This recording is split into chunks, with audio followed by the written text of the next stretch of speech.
On behalf of Women's Health and Wellbeing Barwon South West and Respect 2040, I welcome you to the inaugural Respect 2040 Learning Together Intersectional Practice Forum number 1. We're all in this room and working in the fields that we do because we share a desire to improve the health and wellbeing of our communities.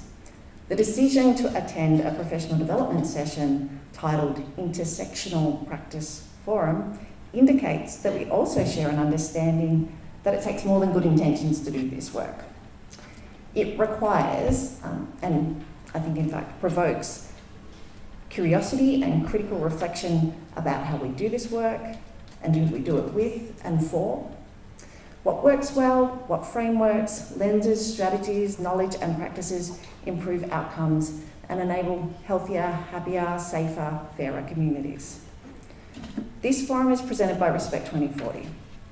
Respect 2040 is a social movement to create a thriving Barwon South West community in which every person is respected, safe and equal, and able to reach their full potential. Currently, violence against women and gender inequality in which it grows stops too many of our community members from securing their place in this vision. Respect 2040 is a regional strategy anchored in the determination of organisations, governments, government agencies, health services, education institutions, community groups to end violence against women.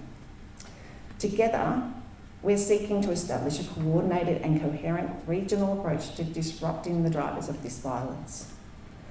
Bringing about this cultural change requires partners and allies who can sustain this work by embedding these practices into business as usual so as to weave gender inequality into the fabric of the everyday world we all live in. Respect 2040 is about building long-term commitment to this work.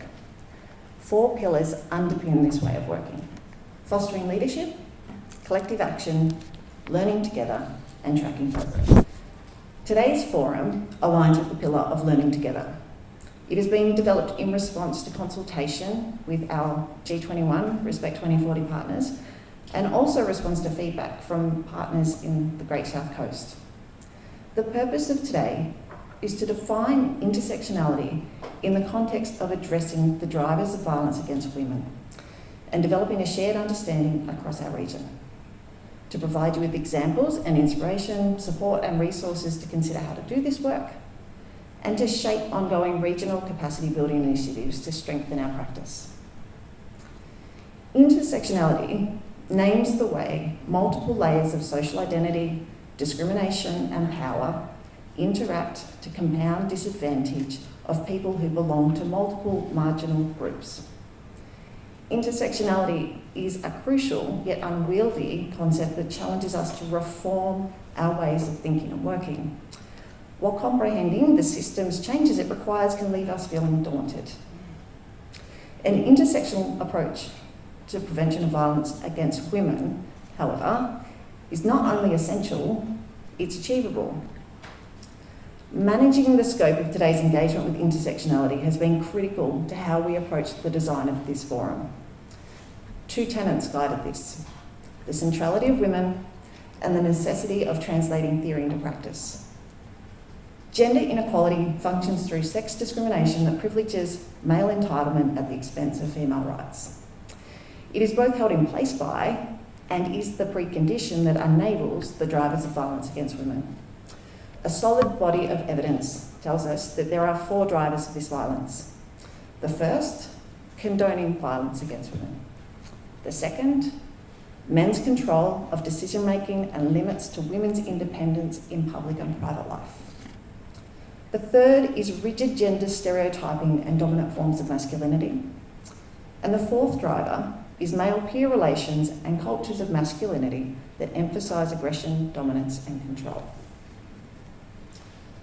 Effectively addressing the drivers require us to move beyond the binary of traditional rigid gender stereotypes that localise privilege within a narrow mainstream, and instead build our capacity to understand how structures, norms and practices implicitly and explicitly classify features of social identity and gender to assign privilege and to enforce oppression.